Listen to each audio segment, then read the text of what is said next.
中国的女光棍是世界最多的。China has the highest number of single women in the world. It also has one of the highest divorce rates globally. In most cases, divorces are initiated by women. Nowhere else do women look down on men as much as in China. Nowhere else do women demand such high bride prices. Nowhere else do so many women abandon their husbands and children. Nowhere else do so many divorced women seek welfare partners. And most of them don't succeed. What's the reason behind this, friends? There's only one reason. Chinese women have been consuming too much toxic positivity advice. They've been told that men should earn money while women should focus on looking beautiful. That men struggle to find wives, but women never have trouble finding husbands. This so-called wisdom has left women dazed, confused and disoriented. Completely lost and disoriented. This elderly man's remarks may be extreme, but real-life cases do support some of his views. In January 2025, an online court trial video sparked widespread controversy across the Chinese internet. As a father, you've never called your child, never cared about her life, never taken responsibility for their education. You haven't even made a single phone call in a year. You've deprived my child of a father's love. You've taken no responsibility for this family, not even a cent as a father. You've never cared about your child's life or education. In the 7.5-minute courtroom video, nearly 7 minutes were filled with the plaintiff, Yan Dongping, voicing her accusations. To any observer, she appeared to be a deeply wounded wife, an abandoned mother, while her husband was seemingly an irresponsible man. But a single statement from her husband, Sheng Zhubao, shattered the entire performance. I was working in Beijing. I gave you all my money without keeping a single cent for myself. Finally, the judge delivered the verdict. The couple's joint property, a car, is awarded to the plaintiff, Yan Dongping. At that moment, before the camera was turned off, Yan Dongping turned her head and smiled. A smile filled with an indescribable sense of sweetness and triumph. To many viewers, it felt as if she was looking at someone she truly loved. This scene deeply wounded her weary and honest husband, who quietly wiped away the tears at the corner of his eyes. This scene didn't just wound her husband, it struck a nerve with every viewer watching.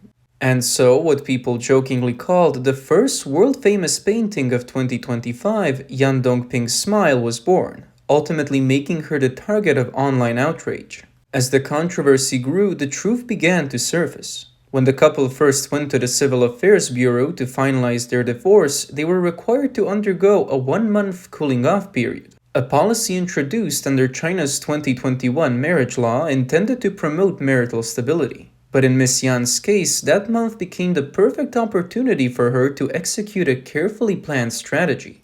Under the pretense of achieving financial independence through an online store, she escalated her demands, stripping the father of visitation rights and even insisting that their daughter change her surname, severing all ties between them.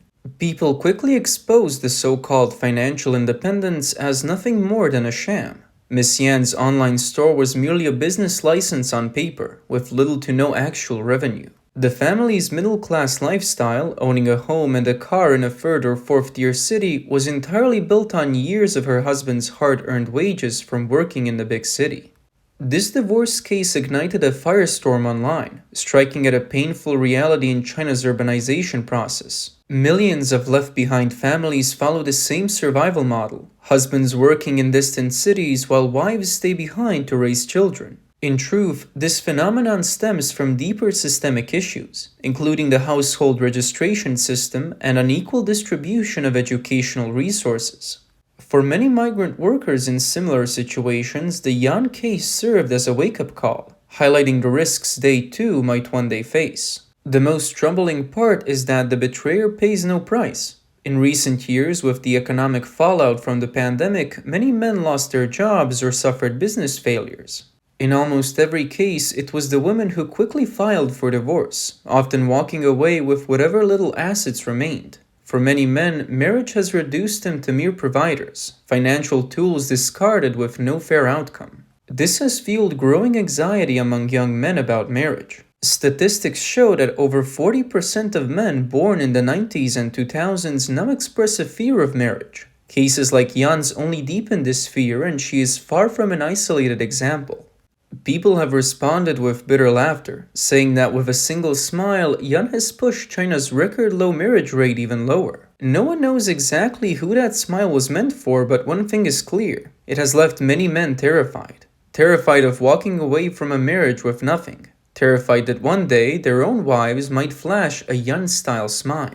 Scrolling through social media, it's easy to find boastful statements like, I can drive, I can earn money, I can cook, so why do I need a man? This certainly reflects women's independence. But the way it's framed is a classic example of toxic positivity rhetoric, one that exposes the distorted gender perceptions shaped by the CCP state system. While official media promotes gender equality on the surface, it simultaneously allows various independent social media platforms to spread extreme feminist narratives. This false notion of women's liberation is, in reality, a betrayal of genuine gender equality.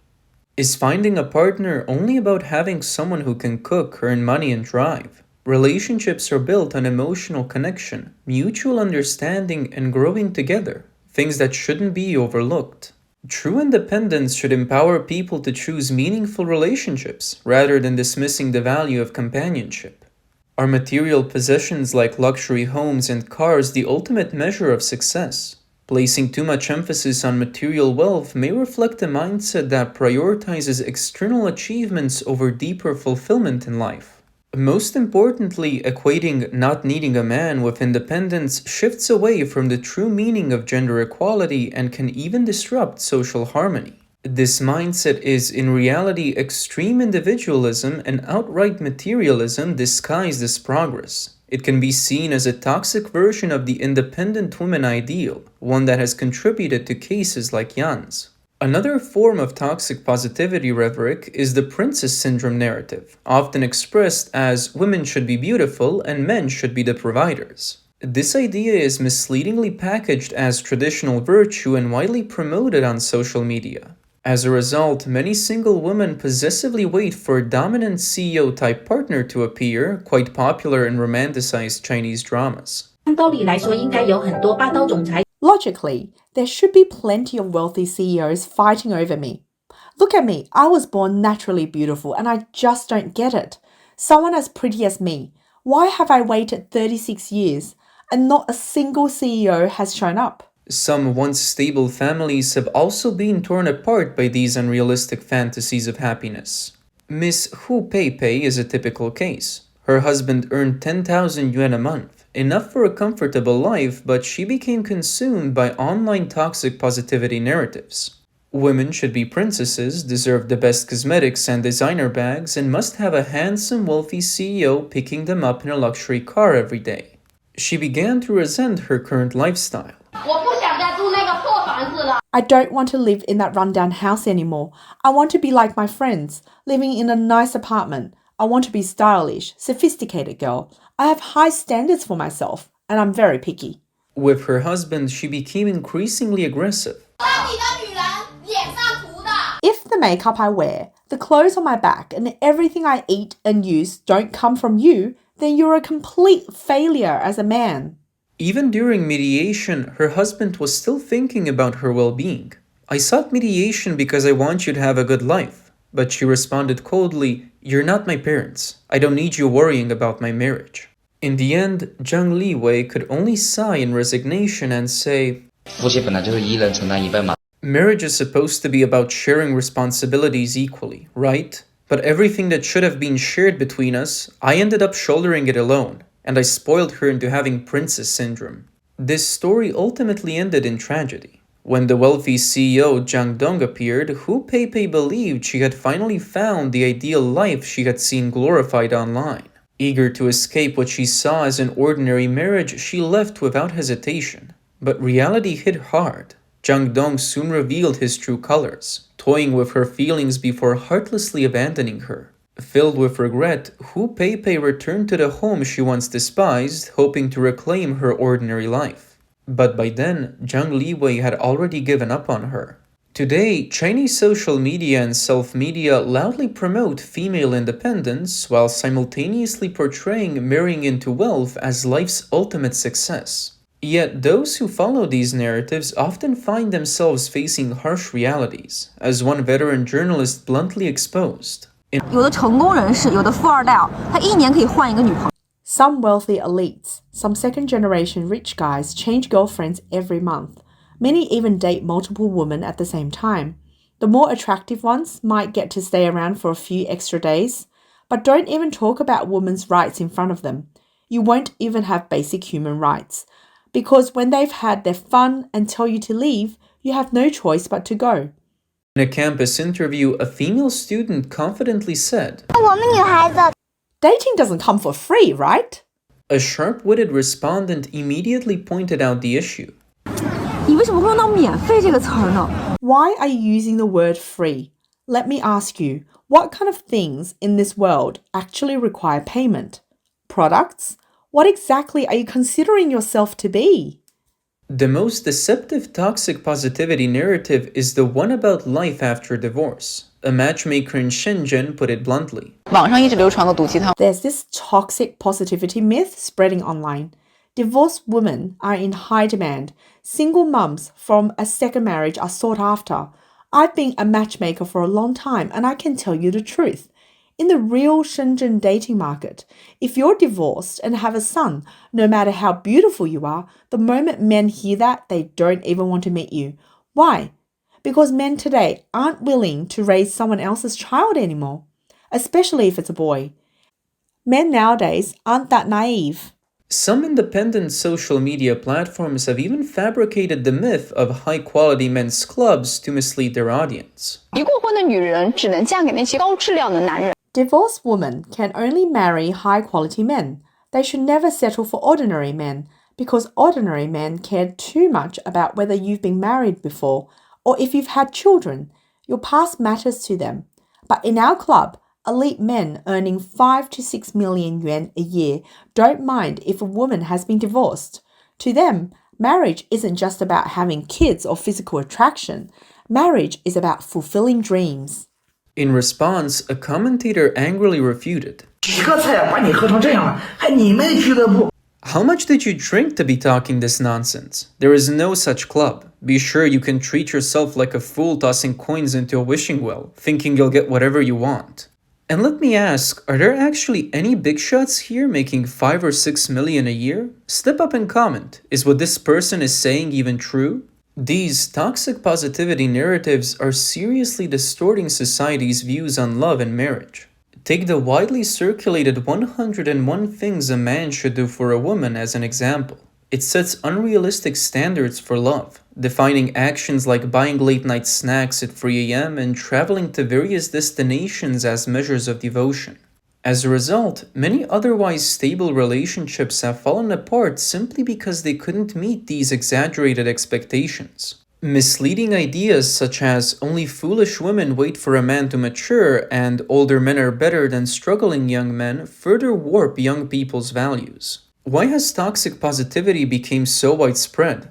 A veteran journalist analyzed. 大家都知道毒鸡汤非常有害。 Everyone knows that toxic positivity is harmful, but many women just love listening to it. Let me break it down for you. First, toxic positivity usually contains a bit of truth. If it were complete nonsense, no one would listen.